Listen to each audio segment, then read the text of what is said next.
In Love, Who Respects Friend?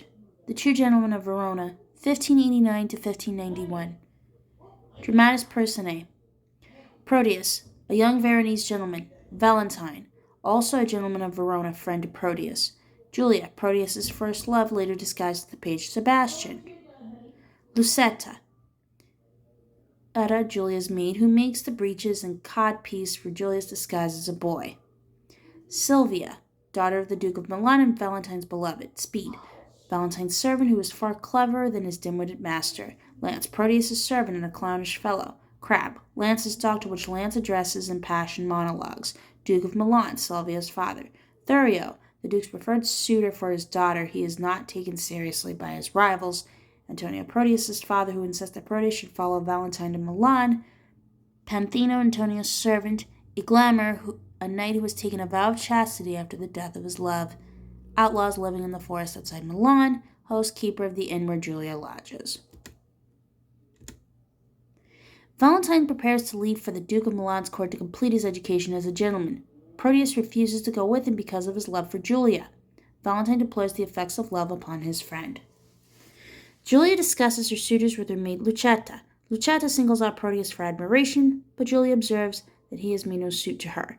When Speed delivers a letter from Proteus, Julia pretends that she doesn't want to read it and tears it up. In private, she pieces the letter together and admits her love. Proteus is celebrating Julia's confession of love.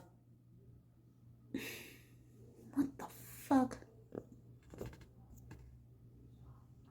Proteus is celebrating Julia's confession of love in another letter when his father announces he must join Valentine. Proteus says goodbye to Julia, they exchange rings, and he vows to be faithful to her. Lance gives a comic amount of his leave taken in which the dog Crab remained dry-eyed. At the court of Milan, Valentine has changed his attitude about love, having become infatuated with Sylvia, the Duke's daughter, who was intended for the wealthy tenor Thurio. Proteus arrives at court and is instantly enamored with Sylvia, too. Valentine reveals he and Sylvia are betrothed and plan to elope. Proteus betrays this plot to Sylvia's father, who tricks Valentine into revealing the rope ladder and letter hidden in his cloak. The Duke banishes Valentine from Milan. Proteus offers to help Thurio by praising him in front of Sylvia and slandering Valentine. As he sings beneath her window, he is overheard by Julia, who has come in search of her lover disguised as the page boy Sebastian. Proteus takes her into his employment and sends her to woo Sylvia, giving her a letter and a ring, the one Julia gave him. Sylvia sends Proteus a portrait of herself, but refuses to read his letter and tears it up. Julia's account of Proteus's betrayal of his first love makes Sylvia cry. Sylvia enlists the help of a glamour, a knight who has taken a vow of chastity after his true love died. They meet at Friar Patrick's cell after confession and make their way toward Mantua, while Sylvia believes Valentine to be living. In the forest, Proteus rescues Sylvia from the outlaws.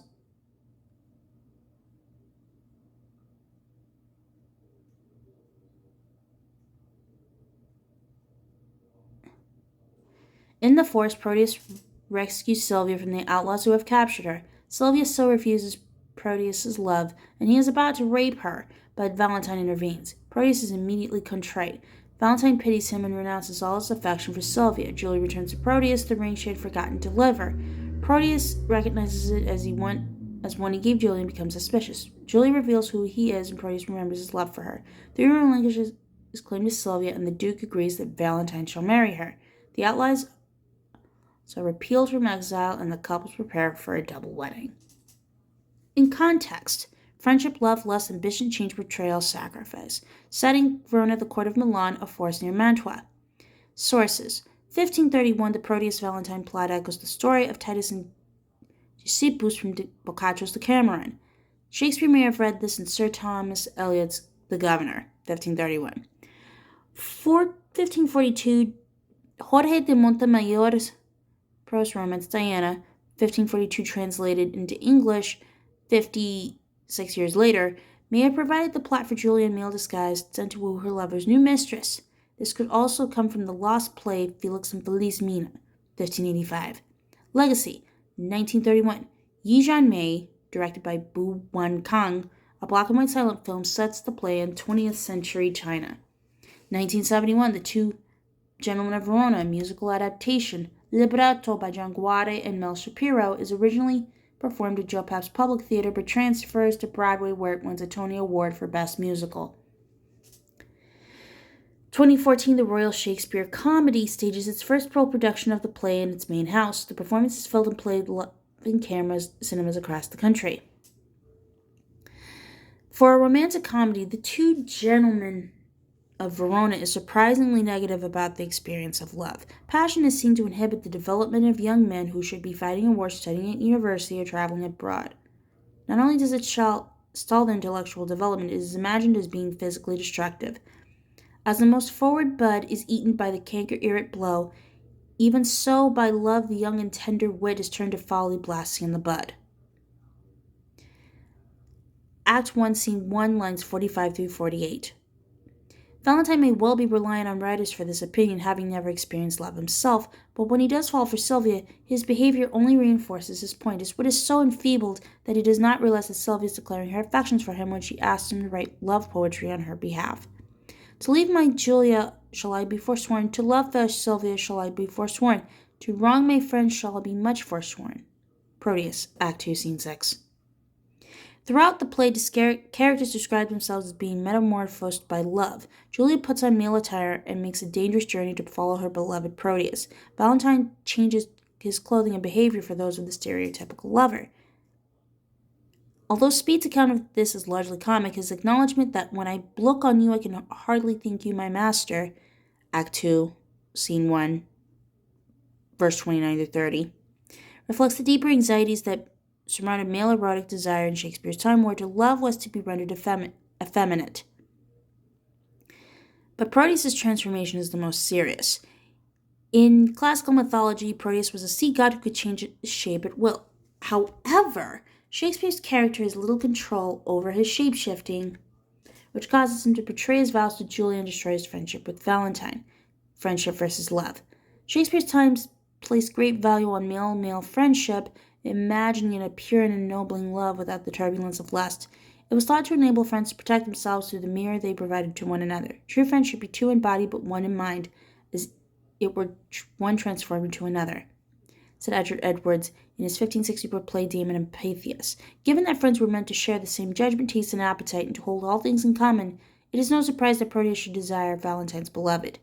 One theory that the Two Gentlemen of Verona has been used to illustrate is that we are taught to admire by other people, encouraged to see with their eyes. It is what Proteus does next that is a breach against the friendship code, where he betrays Valentine in order to steal his mistress, insisting that I to myself am dearer than a friend. Act 2, Scene 6, line 23. What should it be that he respects in her, but I can make respect of in myself, if this fond love were not a blinded god? Julia, Act 4, Scene 4. Furthermore, in Shakespeare's most notorious addition to the drama, Proteus threatens to rape Sylvia. His immediate confession and penitence were interrupted by Valentine can hardly atone for the crime he was about to perpetrate or the betrayals that have brought him to this point. And yet Valentine immediately forgives him and, renouncing all ties to Sylvia, offers her to Proteus. Proteus seems invigorated by lust, and his betrayal of their friendship might imply that he has escaped the confines of the friendship narrative, even if Valentine has not. The place of women. Shakespeare's rape threat is also proven controversial because of the way in which it undermines the play's women. The male characters insist that women say no when they mean yes. Their characters are soft, as if molded out of wax. Yet it is the men who are fickle, while Julia and Sylvia remain attached to their first loves. As Proteus asserts, it's in Act 5, Scene 4, lines 109 through 10, O heaven were men, but Constantine were perfect. Sylvia's fate is finally decided by Valentine Thurio and her father without her uttering a word, and the likelihood of Julia's happiness with the ever-changing would-be rapiest Proteus is not meant to trouble us. The friendship theme gains the upper hand with Valentine's anticipation of one feast, one house, one mutual happiness. Act 5, Scene 4, line 171, invoking lest the terms of the marriage service, man and wife becoming one flesh in the image of male friends as one in mind. Well, while Shakespeare would return to many of the themes and motives of this play, he would never again risk subordinating romantic love to friendship in this way. It is the lesser plot modesty finds women change their shapes than men their minds. Julia, Act 5, Scene 4.